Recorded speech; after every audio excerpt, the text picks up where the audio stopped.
น้ำท่วมบ้านแล้วตายคักน้ำบ่ไหล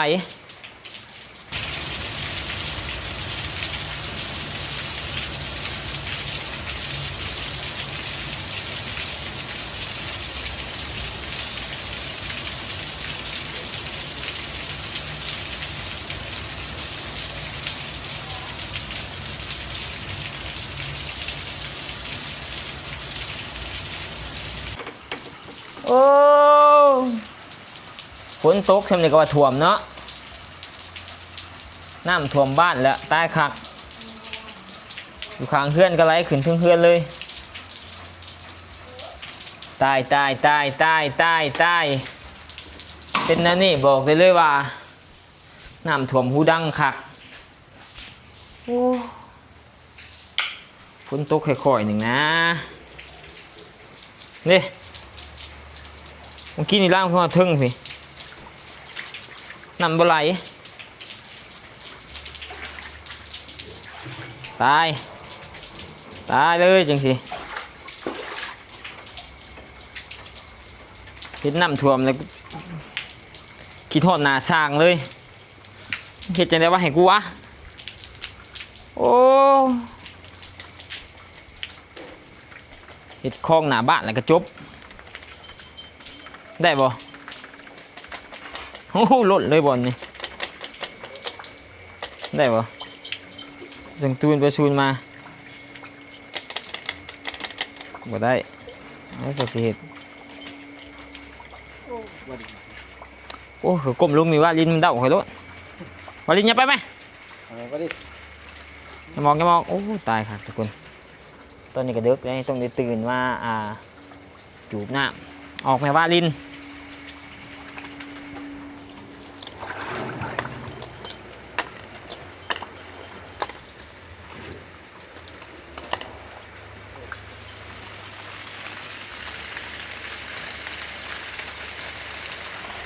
แค่ไหนว่าซื้อโป้มไว้เบอร์สะถ่วมผู้ดังค่ะ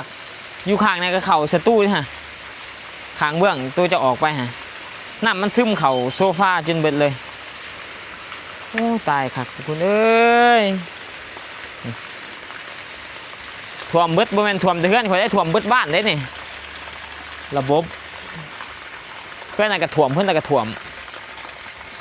ระบบคลองบ่ได้ต้องได้เป่งออกจังซี่เลย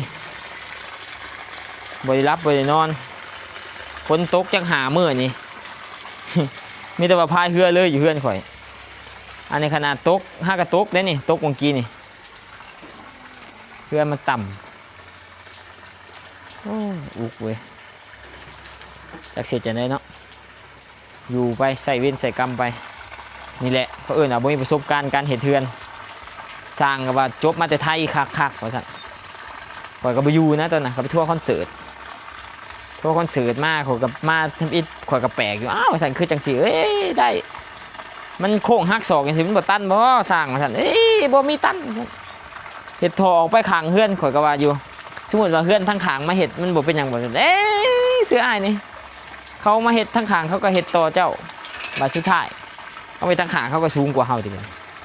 เรียบร้อยติบัดนี้ท่วมเบิดนะแถวนั้นน่ะมันไหลบ่ได้แต่ทั้งขางไหลบ่ได้แหละโอ้มืดเนี่ยเด้อทุกคนเด้อจะงมปลาขอเลยเนี่ย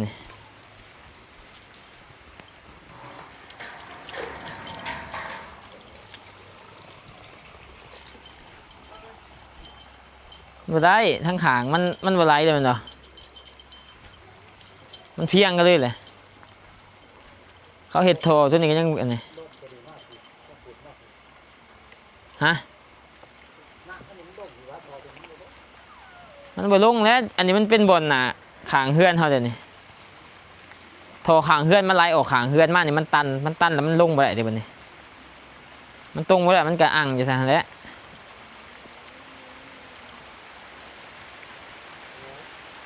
เบ๊ะมาเบ๊ะอุ้ยฝนใหม่ก็ตายค่ะฮะคุดเนี่ยมันก็มาอังอยู่นี่บุหัวสิเป่งจากตัวนี้ไปใส่ไปนี่มาเนี่ยเขาว่าเขาสิถม ถมนี่แห้งแล้วครับถมนี่แห้งแบบท่วมเพื่อนเขาเลยกันถมขางพอประท่านเห็ดหงเลยฝนมาแห้งขนาดทุกคนเลยโอ้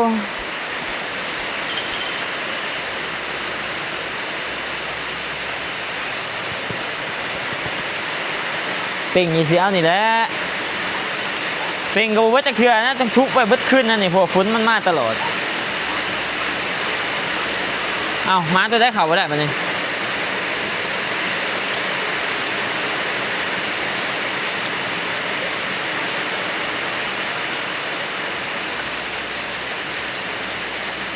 ฝนแห้ง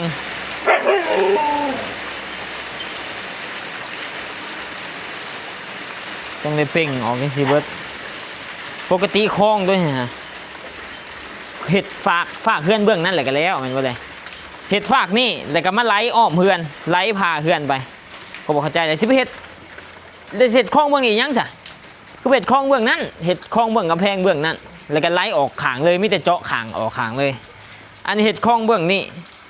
เห็ดคลองเบื้องนี้มากเลยก็หักศอกหอดมานี่แล้วก็หักศอกกลางเฮือนแล้วก็เททับแล้วก็ไปไล่ออกขางนะมานี่มันตันแล้วมันจะเป็นไรจะได้ไปนี่ว่าคันเห็ดขางนี่แท้ๆก็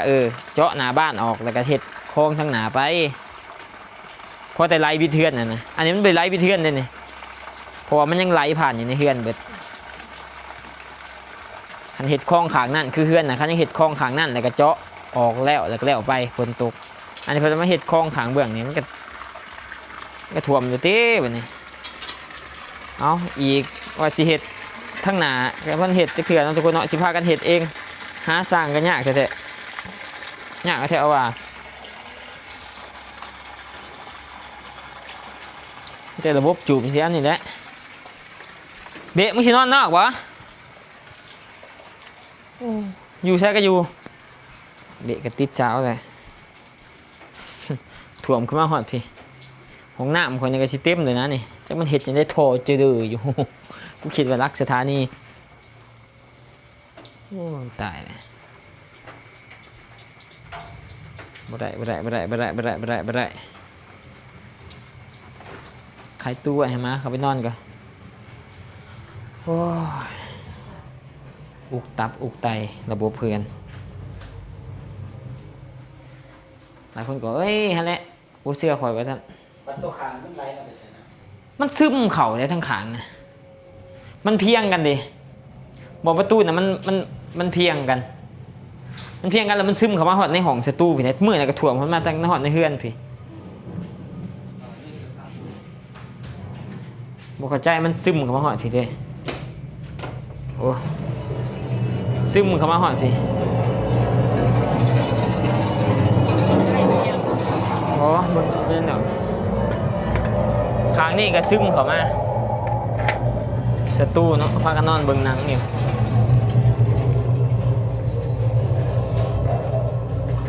เวลาฝนตกแห้งๆเนาะเพราะว่าปกติเฮือนนะเขาว่าเสร็จขึ้นอีกนี่น้ำมันซึมมาแต่ซุ่มนี่มันซึมเขาทางนี่ซึมเลยก็ไหลเขาเฮือนเลย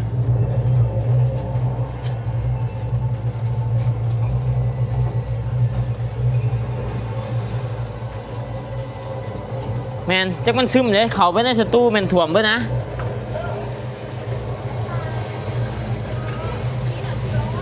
บอกแล้วนี่มันซึมเขาบอลนี่ซึมเขาแมนฝนแห้งๆนี่แมนถ่วมเบิดในสตูน่ะ